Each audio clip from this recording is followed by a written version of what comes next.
សម្រាប់បងប្អូនដែលកើតឆ្នាំជូតនៅក្នុងខែមិថុនានេះបាទលុយអាចហូរចេញលឿនជាងអ្វីដែលយើងរំពឹងទុកណាហើយប្រសិនបើយើងគឺជា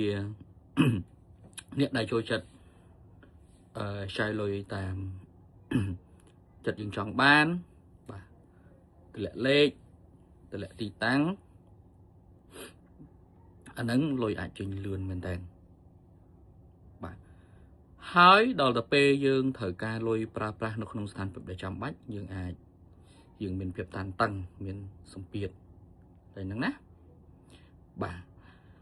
សម្រាប់ការចាយវាយទៅលើរឿងដែលចាំបាច់បាទនឹងកើតមានហើយសម្រាប់អ្នកដែលកើតនៅឆ្នាំជូតមានរឿងដែលត្រូវចំណាយធំនៅក្នុងខែមិថុនានេះបាទអញ្ចឹងអាហ្នឹងយើងត្រូវតែចាយហើយបាទទឹកលុយហ្នឹងណារឿងទី2ដែលអ្នកឆ្នាំជូតត្រូវដឹងដែរតាក់ទងជាមួយនឹងរៀនទទួលយកភាពចៃដន្យបានន័យថានៅក្នុងការបំពេញកិច្ចការងារប្រចាំថ្ងៃប្រចាំជីវិតបាទការធ្វើកិច្ចការវាមិនអាចដូចចិត្តយើងចង់បាន 100% ទេវាតែងតែមានភាពខ្វះខាតឬក៏បាទរឿងវាកើតឡើងខុសពីអីដែលយើងចង់បានអញ្ចឹង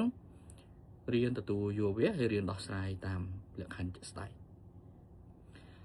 សម្រាប់ចំណុចទី3ដែលបងប្អូនឆ្នាំជូតត្រូវតែដឹងដែរតាក់ទងជាមួយនឹងបាទរៀនទទួលយកការខ្វះខាតទទួលស្គាល់ចំណុចខ្វះខាតរបស់ខ្លួនឯងណាដើម្បីអភិវឌ្ឍខ្លួនឲ្យកាន់តែប្រសើរ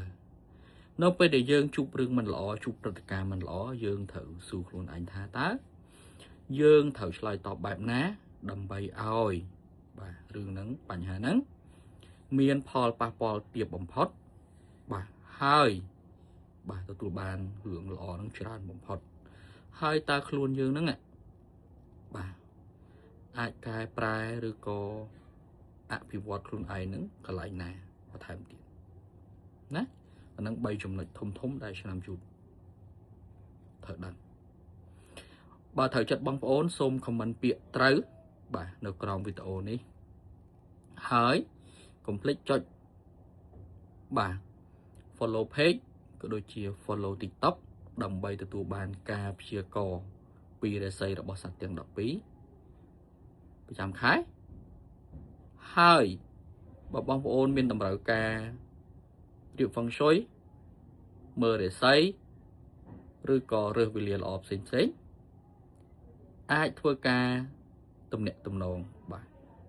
តាមរយៈ Facebook Page ឬក៏ TikTok ដើម្បីសាកសួរព័ត៌មានបន្ថែមបានកុំភ្លេចចាំជួបគ្នានៅវីដេអូបន្តទៀតបាទអរគុណ